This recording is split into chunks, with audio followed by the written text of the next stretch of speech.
امروز میخوام براتون به این سوال جواب بدم که باروک در معادن موریا چه میکرد و چرا اونجا اومده بود. با سارامون همراه باشید. تو داستان ارباب حلقه ها، یاران حلقه به رهبری گاندالف برای نابودی حلقه قرار بود از گذرگاه روحان به کوه نابودی برن، اما به مشکل خوردن، چون گله از کلاغ‌های خبرچین جاده جنوب رو زیر نظر داشتن که به این معنی بود که گذرگاه روحان گزینه خوبی نیست. پس مسیرشون رو به گذرگاه کارادراس تغییر دادن. گاندالف تصمیم میگیره که از گذرگاه کارادراس استفاده کنه، چون میدونست که چیزی شیطانی و شر تو اعماق خازادو پنهان شده. سارومان هم از جادوی خودش استفاده میکنه تا مطمئن بشه که گذرگاه کارادراس مسدود شده و نمیشه از اونجا عبور کرد. پس یاران حلقه مجبور شدن از موریا عبور کنن و تو اونجا در تاریکی یاران حلقه با باروک و جادوی شیطانیش روبرو شدن. انگار که دیو آتشی پادشاهی باستانی دورف‌ها رو به عنوان خونه خودش حساب کرده بود. اما این راز باقی مونده که چرا باروک از همون اول زندگی تو موریا رو برای خودش انتخاب کرد.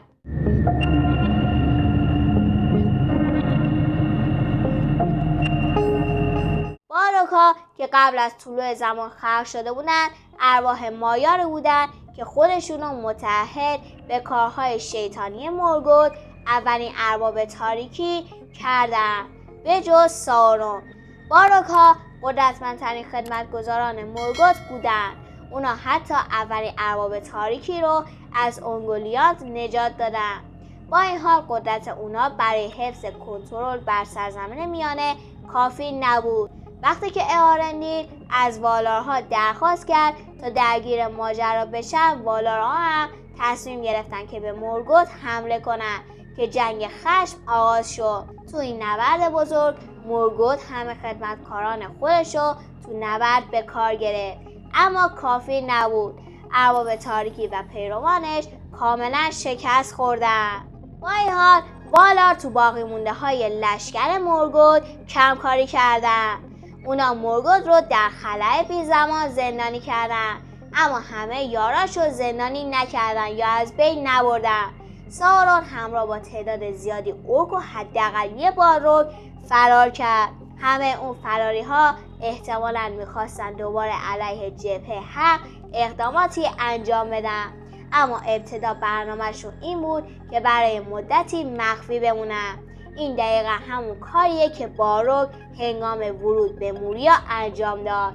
مسئله اینه که باروک در واقع زندگی در موریا رو انتخاب نکرده بود، فقط به خاطر این انتخاب کرده بود که میخواست داخل تونل‌های اعماق سرزمین میانه، یعنی محل زندگی دورف‌ها، مخفی بشه. اما وقتی که دورف‌ها در دوران سوم خیلی به اعماق موریا نفوذ کرده بودن، باعث شدن که باروک از خواب بیدار بشه.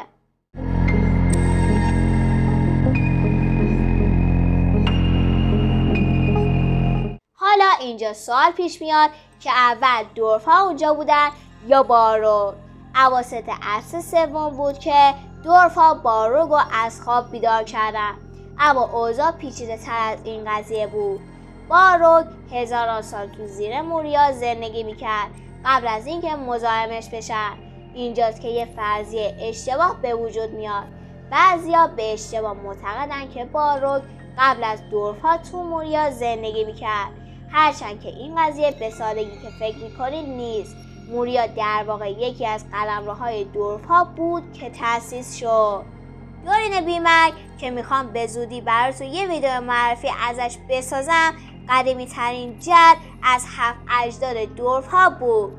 اونا قبل از طلوع خورشید از خواب بیدار شدن و در حالی که بیشتر الفا به والینور رفته بودن، دورف‌ها تو سرزمین میانه زندگی میکردن و رشد میکردن. تو اون سالها بود که دورین بیمرگ موریا رو تأسیس میکنه. این به این معنی بود که این قلمرو یعنی معادن موریا خیلی قبل از اینکه باروک تالارهای زیباشو خالی از سکنه بکنه وجود داشته. البته کمی توی سریال حلقه‌های قدرت در موردش صحبت شد و با مرگ دورین سوم فصل دوم این سریال تموم شد که به نظرم توی فصل‌های بعدی به طور کامل احتمالاً به این موضوع هم بپردازم که چگونه جنگ با همین باروک باعث نابودی موریا توی دوره سوم میشه. البته همونطور که میدونید وقایع حلقه های قدرت توی دوره دومه، ولی خب قبلا هم گفتم باروک تقریبا از همون روزهای شروع دوره دوم سرزمین میانه توی معادن موریا مخفی شده بود و به خواب رفته بود، ولی باز هم میگم احتمالاً بیشتر در موردش توی سریال خودساخت حلقه‌های قدرت نشون خواهند داد. اطلاعات بیشتر اگه بخوام بدم اینه که تونل هایی که باروک استفاده میکرد قدیمی تر از موریا بودن، چون در زمان شکل‌دهی زمین هک شده بودن. به جز این باروک نمیتونست ادعای مالکیت موریا رو داشته باشه، چون دورین مدت‌ها قبل از ظهور این موجود این مکان رو برای مردمش ادعا کرده بود. نظر شما چیه؟